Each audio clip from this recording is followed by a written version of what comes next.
Our guest today is a real fan favorite among Scuffed listeners. He is a native of Sunnyvale, California. It has been reported that he listens to sad music to prepare for soccer games. He notched 5 goals and an assist in half a season for Real Salt Lake last year.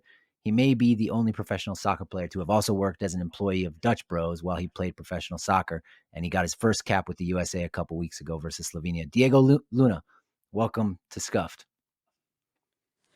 Awesome. Thank you for having me. Appreciate it, man. Thanks, man. So we got to go fast here. Do you still work at Dutch Bros? No, not anymore. Okay.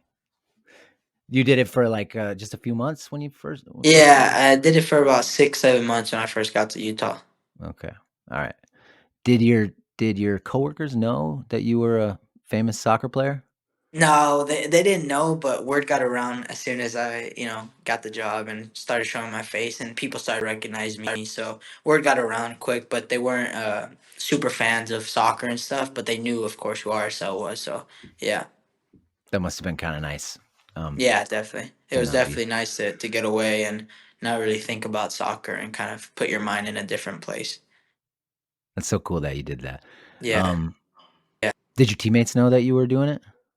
No, nobody knew, but sooner than later, word got around somewhere, and there was little rumors there and that, and yeah, it got around, and then there was just little jokes about it and stuff. So yeah, How did you? This is a question from Brian B. But how did you earn the trust of Pablo this past season? You made a big step forward from 22 to 23. How did you earn his trust? yeah, I think it was just a lot of hard work, and training in the minutes that I got in games.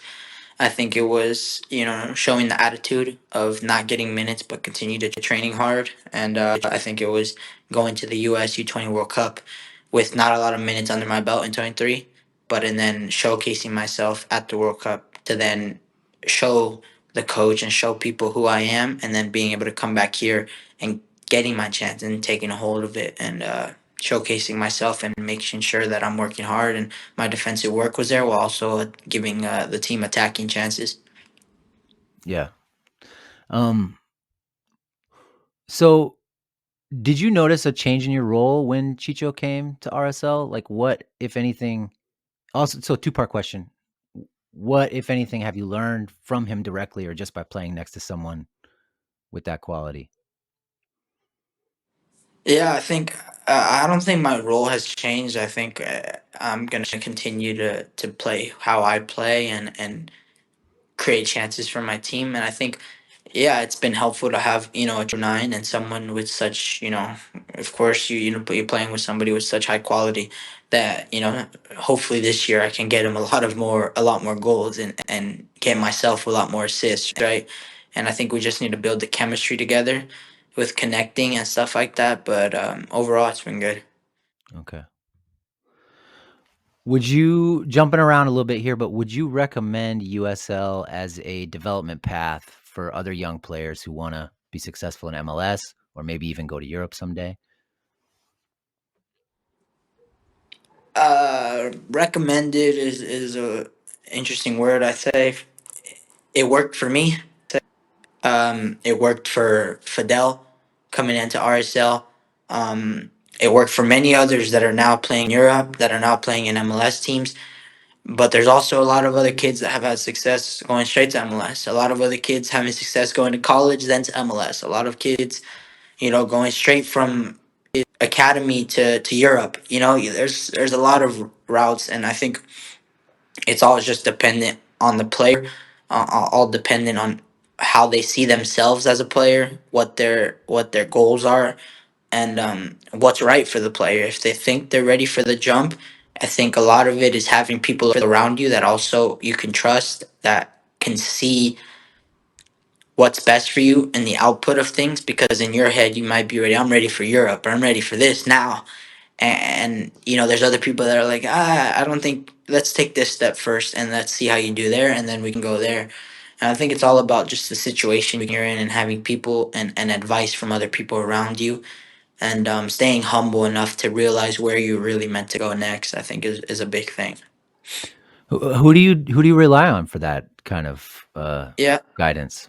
I think lucky for me, I was at I've had my oldest brother is someone that's definitely been there with me, coached me while I was in club soccer back in California, and then around me I've always been surrounded at Barca Academy. The people there, Jed Quinn, the Barca Academy director. There's the coaches there, all the staff there at Barca really helped me decide. The luckily, the agents, friends that I was with, we players my age, we'd always talk about these things and very had deep conversations about what's the right path for me, what is necessary for me at this moment, what do I need to get to the next level.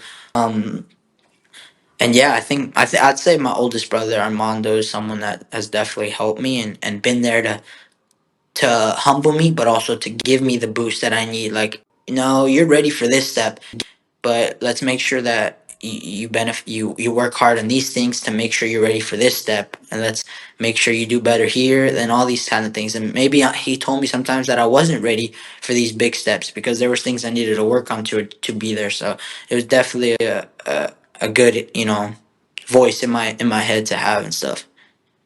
How many siblings do you have, if you don't mind me I got asking? four siblings, two older brothers and one older sister, all older by more than 10 years. Okay. Yeah. Oh, wow. Yeah, so I'm 20. My sister's 30. Older brother is 33, and my oldest brother is 43. Okay. Yeah. That's awesome. Yeah. Yeah. I have a sister who's 12 years younger than me. Oh, nice. There you So, go. yeah, yeah. Let me show you a clip and you tell me what you remember from it.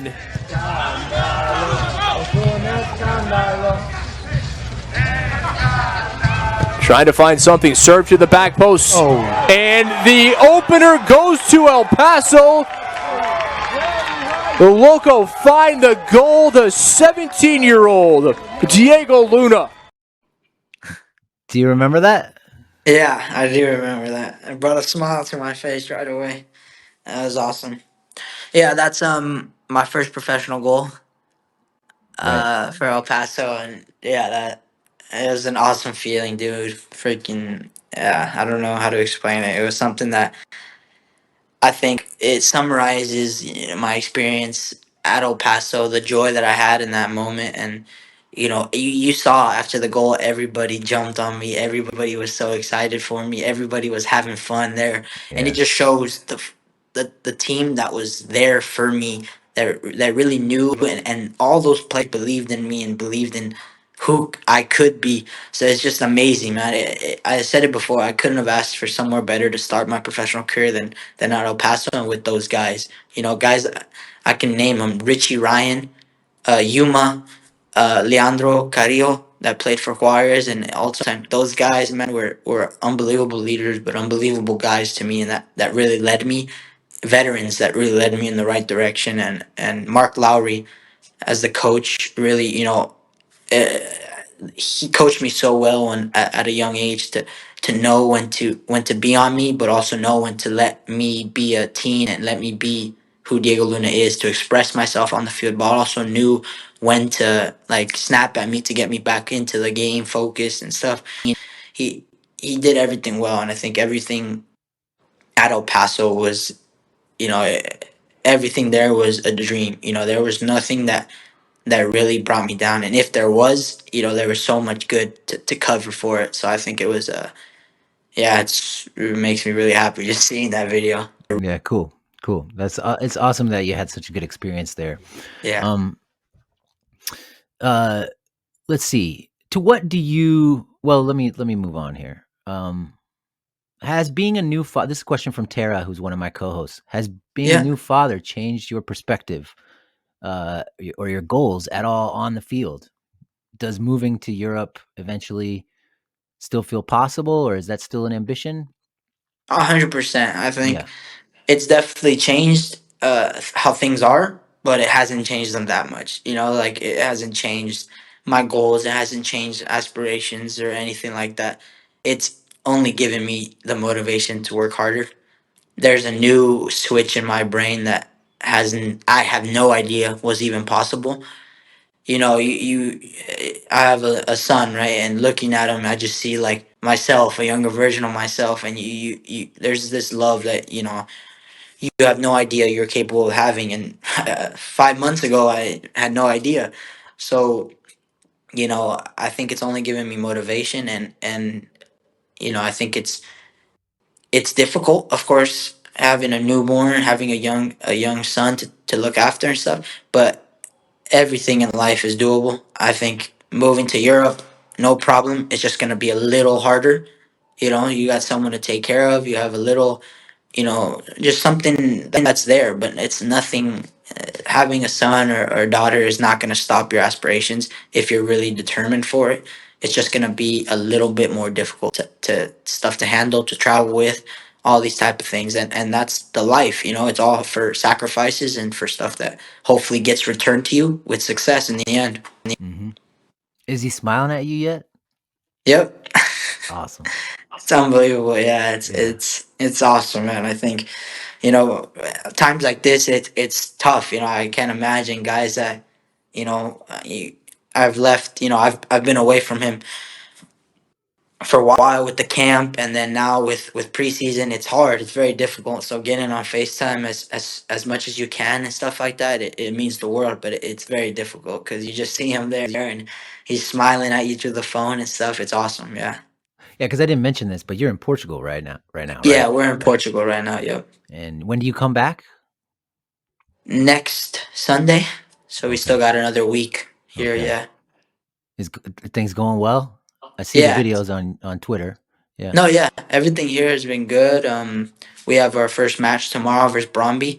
So we'll see how that goes. But yeah, everything's been good. Good weather. Nice field, and it's really good to be with the guys, build some chemistry and stuff. So it's nice. So how was the game in San Antonio, the USA game, your first senior cap? We didn't get the result, but you did some good stuff in that game, made some things happen. Yeah, I think it was the interesting game. We had a lot of guys with new caps, a lot of guys that wanted to have a good game and wanted to play safe, wanted to play just to make sure that they had a good first cap. So I think it went well. I think there was a lot of nerves in the game, but I think I didn't get the ball as much as I wanted to. So I think I started to drop lower to get the ball a little bit, but I still didn't feel like it was enough. But yeah, I had a couple of plays that I showcased myself, but I wish there was more that I could do and more that I could show. But after all, it is what it is, right? And I think we move on to the next thing. But you know, the experience was awesome. I had a great time. 2 weeks was nice, unbelievable. With Coach Greg, it was awesome. He made everything very clear, made it very simple for us to go out on the field and execute what he wanted and to showcase ourselves. So I think everything was good. Okay. So what did he tell you and the rest of the coaching staff tell you about your performance, and what do they want you to work on moving forward? Like, what's the message from them after that camp? Yeah, I think it was just like they wanted me to drop in more to get the ball, and that's how we were having success. Is I was getting the ball, dropping in to get me on the ball and do that more often. And I think that they said I played well, but just to do that more often and make myself more of a threat to the other team. But overall, I think it was good, and I think it's something we take right, and hopefully now work harder with RSL to make sure that wasn't my last call up. Right. Has the Mexican, you knew I was going to ask this, has the Mexican Federation reached out to you, and how does their recruitment compare to U.S. recruitment? Yeah, I don't really focus on, or I don't really have contact with any of that. It usually goes through my agent, so I really can't say about if or if not or how is it, because I'm only brought into that conversation when something is 100% official or something is very very important at that moment. So if you want, you can contact my agent. Okay. But Yeah. yeah, no, I really have no idea about what goes on with stuff like that, because he just handles that, and I think that's good because it lets me just focus on soccer, and that's it. Everybody always panics, when there's anybody with dual nationality. So Yeah. and I'm serious when I say you're a fan favorite. Like, people who listen to our podcast love Diego Luna. Like, you're their favorite youth national team player. And speaking of which, here's something from I don't have it. Somebody said, "Did you know you were my favorite player?" As soon as you scored against Mexico and kissed the badge. There's let's see. I think I can get like 3 more questions in here.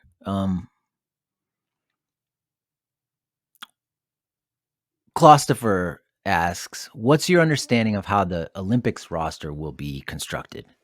Is leadership thinking of it and Copa as separate rosters, or should we expect continuity? Is it like 2 different teams? You know what I mean?" Yeah, I think it's yeah. We have Copa America, we have the Olympics, we have all these tournaments coming up, and I think, of course, I have no idea about how it's gonna be picked, and it's all up to the staff and how they're gonna work this out. But of course, my goal is to make one of those rosters.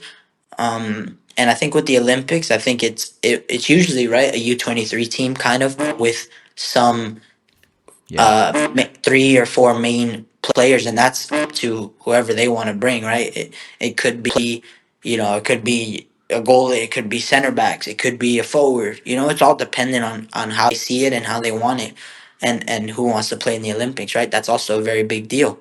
So I think it's all dependent on what the staff sees and what's their way of seeing these things. So yeah. Okay. Great. As a player who likes to combine a lot, how is it going from a club where you practice with the same guys all the time to a national team where you see guys maybe once a year or maybe a few more times, and like you said, everybody's a little nervous. How's that? Talk about that challenge a little bit of playing the same way with that different group of people. Yeah, it's definitely hard, but it doesn't take away from the style of play. It's just integrating it into a different style of play with other players. I think it's realizing who you're playing with has to change your mindset really quick. You have a player that likes to run in behind, a player that likes to check and go. Me individually, have to switch that in my mind and realize that this player might not want to combine. This player wants the ball in behind. So it's stuff like that, and realizing who you're playing with, and that can be determined on the first day, second day, and for the rest of the camp, you'll realize that. But also, you have small talks with guys and be like, "Hey, when I come here, I want you to check in, check and go. I want you to do 1-2s, stuff like that." And guys will slowly start to get it, and it's all just same thing. That doesn't take away anything from you, but it's just about integrating into different styles of play, because every guy is different, and if you want success, you're gonna have to help your teammate get success, because it's not just you do a 1-2 and he's not going to play it back. What does that leave you? You got to both work together to make something happen. Okay, a few rapid fire questions here real quick. Trace asks, which soccer player, current or retired, do you think you play similarly to? That's a very tricky question. I've been asked a lot, but I don't think there's maybe someone very similar, but I'd say my favorite soccer player growing up watching, and still now, who's having a great season, is Marco Royce. Is someone that Huh. I've grew up watching, and somebody I just like the style, the creativity, and just yeah. Yeah, he is. He's very creative. Jackie asks, what is your favorite tattoo? Favorite tattoo.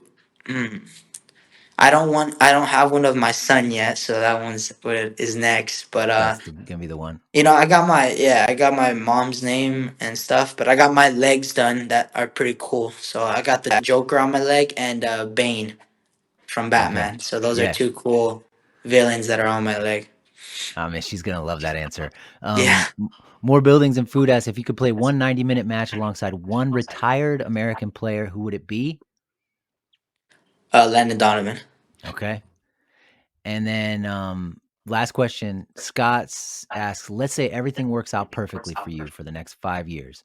MLS All-Star, magical run in the MLS playoffs, stats off the charts, highest transfer fee in RSL history, 2026 World Cup roster, and a regular contributor for the national team.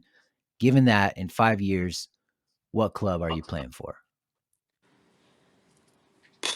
Besides RSL, obviously No, RSL yeah, is yeah. great. That's he said basically all my long term goals right there. So it was pretty cool to hear. What club we're playing for? This is a hard Let's say question, I maybe know. like a yeah, like a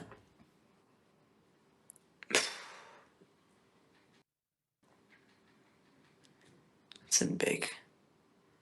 Borussia Dortmund, Man City. All right.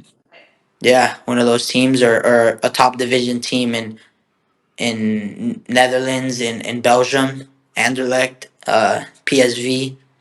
Yeah, one of those teams. Okay.